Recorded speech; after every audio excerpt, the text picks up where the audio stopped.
so I figured that for this show, um, I'm going to pre-record things at least a week out, just scheduling wise, so I can stay consistent for my own sake. Because I generally love podcasting, radio hosting, anything to do with communications.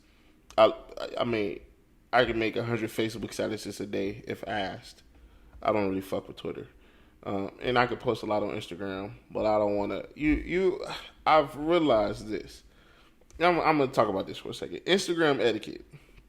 When I post on Instagram, I try to post early to mid afternoon. If I took a fire ass picture at 12:30 in the club at night, I'm not going to post that until early mid afternoon. That way, most people be on their Instagram on their way, either on their lunch breaks or when they first get to the house, right? That's how you get the likes. And I'm not no Instagram celebrity. I'm only averaging 65, between 65, I think the most I got is like 80 likes or whatever, right? But, for me, that makes me feel good. But Instagram etiquette overall. If you are an individual that floods the timeline and you have 10,000 Instagram posts, like, it overwhelms. I'm not about to like everything unless I like you. And if I like you, I'm not even going to like your picture straight to the DMs. So I figure for scheduling wise or whatever, taking it back, I'm just going to pre-record whatever's on my mind, 15-minute burst or however long I feel, and then post. And I just did a great interview with Malika. I think that's going to be attached to this video. Great friend of mine. Been knowing her for a long time, and I hope you guys enjoy it and like it. I hope you guys enjoy it like me as an individual communicating to you. You feel me? For moving around in my community. I think that not enough people leave the city. Not permanently. I don't ever want nobody to leave permanently. We need all the census dollars that we can get. But in terms of just sheer travel,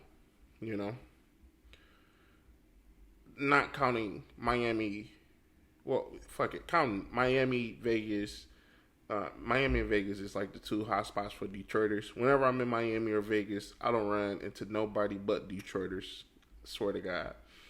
But going to places like the Bay, obviously I'm gonna say the Bay. I love the Bay, but I mean New York, even Chicago. Chicago's a 4-hour drive from Detroit, and very few people take that, to my knowledge, right? But we have a giant city of people. But at the same time, from the east side is very small.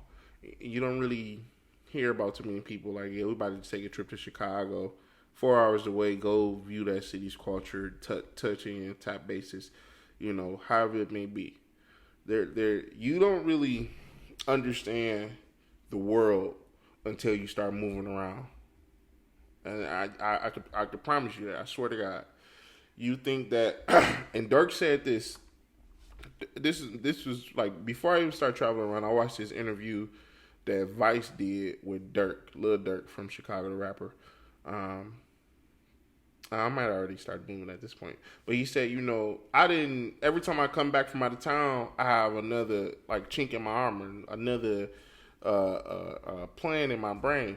Because being in Chicago all my life, I thought that everybody talked like Chicago, dressed like Chicago, so on and so forth. And you see that for every city in America. Every city in America. Even the individuals from LA or New York.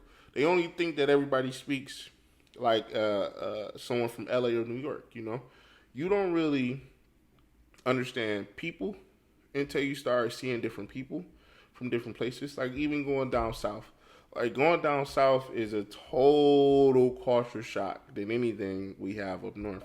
But it helped me better understand not only people, but the plight of the black man actually being where it is still the roughest conditions. Because down there, them boys, they allow the shit. They allow it. That's the big difference between southern blacks and northern blacks. Northern blacks don't allow that shit from the police. We gonna run, we gonna fight, and even at times even shoot back. out south, down south, out south. I've been in Chicago too long. Down south, them cats down there, man, they really be on that. They still a lot of, like, I've been in Mississippi to the back. Like, I trace all my roots on both sides to Greenwood, Mississippi. From both sides. Mother and father, grandma, granddaddy, whatever. I've been down there. I visited those people, man.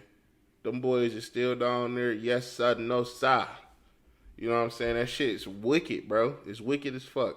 So, I would not have understood, though, why it's still like that if I never went down there. And do I hate the South? Y'all, everybody already know I'm not a fan of the South.